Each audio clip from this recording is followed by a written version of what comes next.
और सऊदी अरब में जारी रियाज सीजन में पाकिस्तानी नाइट का एहतमाम किया गया, जिसमें पाकिस्तानी सकाफत के रंग बिखरे नजर आए। हजारों पाकिस्तानी मुल्क के नाम पर कॉमेडियन और गुलकारों की परफॉर्मेंस से लुत्फ अंदोज हुए।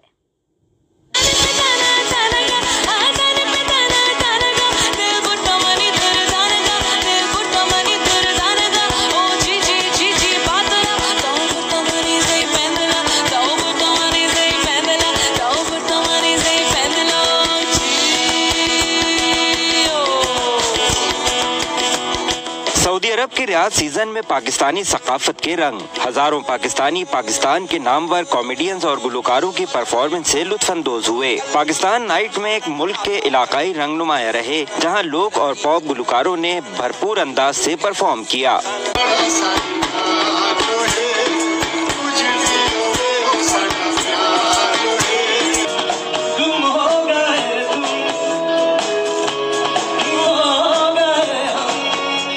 नामवर कॉमेडियन शकील सिद्दीकी ने भी मुस्कुराहटें बिखेरी और लोगों को खूब महसूस किया। अच्छे लोग मेरी तारीफ कर रहा था शकील भाई। हाँ। मैं जिस प्रोग्राम में जाता हूँ भागने लगता हूँ। पाकिस्तानी नाइट में ढोल की थाप ने भी रंग जमाया, जिस पर मंचले नौजवानों ने खूब भंगड़े डाले। इस तकरीब में शरीक पाकिस्तानियों का कहना था कि वो सऊदी क़यादत और जनरल एंटरटेनमेंट अथॉरिटी के शुक्रगुजार हैं, जिन्होंने उनकी तफरीह का एहतमाम किया। इस रंगारंग महफिल में ट्रक आर्ट भी पेश किया गया, जिसको सऊदी और पाकिस्तानी शहरियों ने खूब पसंद किया। एक ब्रेक के बाद